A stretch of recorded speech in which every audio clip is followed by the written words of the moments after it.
એ આવડો તમે રાતના ભજન વાણી કરી, આટલો સત્સંગ કર્યો આપણે, તમે ને અમે યજ્ઞ કર્યો, આ વાસ્તુ મુહૂર્ત કર્યો મકાનનો, અત્યારે કોઈ જો દુર્ગુણી માણસ આવીને તમને ને મને સતાય હોય તો કહો. અને તેથી વિમાનો લઈને આવતા ઉપરથી હવનમાં આડખો નોખતા આવી.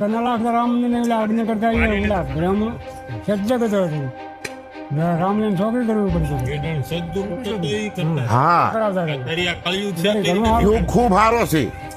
તમે જો કોઈ તમારું સત્કાર્ય કરતા હોય સવારના, તમને કોણ વિકસિત કરે છે અત્યારે આવીને? કોઈ નથી કરતું.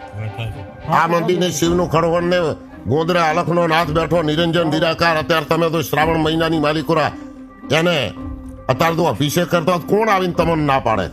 એ ટાઈમે આ નતું થતું, તમારો પ્રમાણ માંગતા, પણ છતાં એમાંથી માણસો પારંગત વિચારતો. અત્યારે તો યુગ સારો છે, તમારે કરવું હોય તો.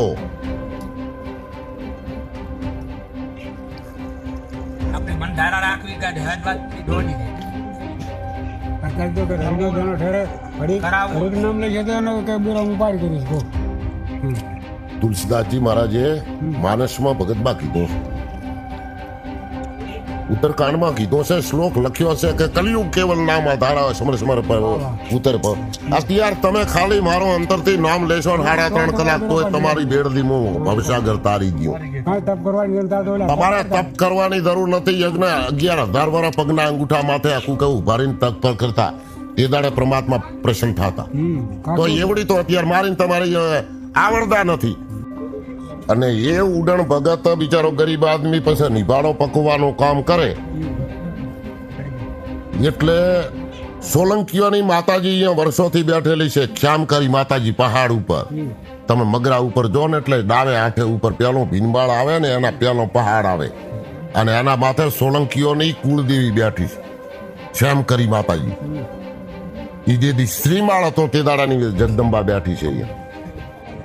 હવે એ મગરી કને આર્યો આળો લેવા જો એમનો આ કુંભારનો છે ને સાધન, એને હાથી કેવડા ગધાડાને કુંભારની આજીવિકા છે. ઈ બોલ્યો નેપાળો પકવવા આળો લેવા ગયો ને અહીંયા જઈને એને વિચાર કર્યો મારો મોટો કોઈ દાડો મગરીમાં સડ્યો નથી આવતો. જો મા મુસીબતે માથે સડ્યો મગરીમાં. એક લાલગીર નામના બાવો જંગમ, ઈ પોતે બ્રહ્મનંદ્રમાં પ્રાણ ચડાવીને તપ માથે બેઠા. પોતાનું લાલગીરી નામ ગિરિનામા આર્યો જઈને પોતે બ્રહ્મનંદ્રમાં પ્રાણ ચડાવીને પોતે સમાધિગ્રસ્ત હતા. આર્યો ઉડણ ભગત જઈને આર્યો દાડા લુગડા પહેરવા ગોભારનો દીકરો અને ફોમો બેઠો. થોડી વાર થઈને પોતાનું નેત્ર ખોલ્યો આ ઓલિયાનો, અને પૂછો ભાઈ કહા છે આયા? કે બાપુ હું તો નીચે રહું છું આ શ્રીમાળમાં, પ્રજાપતિ છું, મારી આજીવિકા માટે આવ્યો તો ને આળા લેવા ગોબાર છું, આ માટીના ઠામ વાસણ પકવું મારો આજીવિકા છે બાપુ. પણ આપને જોયા એટલે હું આપની તાલાવેલી લાજીને કે બાપુ કરી ગયા કે બેટા ઉડી જા. સત્યનો જય 3 વખત સત્યનો જય પોતે કીધું. હવે આ એ ટાઈમમાં તો સત્યને કોઈ જાણતો નતો, માળા દરણા કઈ ની ફેરવવાની ને. સત્ય એટલે કેવું? ઘરે આવ્યો, ઘરે આવી નેભાડો પક્યો. શ્રીમાળ શહેરમાં રાજા હરણાકંશનો રાજ ને બસલો મળે તો સવરા પરી જેવો લાજ.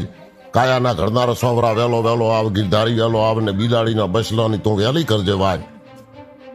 નિમાડો નાખ્યો, નિમાડાની માલિકો બિલાડીના બસવામાં એક માટલામાં રહી ગયા. બિલાડી એના શિકાર વાસ્તે ગઈ, હમણાં નેપાળો ખર્ચી દીધો અને અગ્નિ આલી દીધી. પુષ્પ નક્ષત્રની માલિકોરા પ્રજાપતિ અગ્નિ આલે, આનું વરદાન છે કે 3 દાડે નેમાળો ખોલે અને ગામની વચમાં ભાડો હોય, પણ પ્રજાપતિને શરીયદીનો તે દાડાનું વચન છે કે ચોય એની અગ્નિ ન ઉઠે. 49 વાયુ વાતા હોય પણ એની અગ્નિ ચોય ઉડીને ન જાય.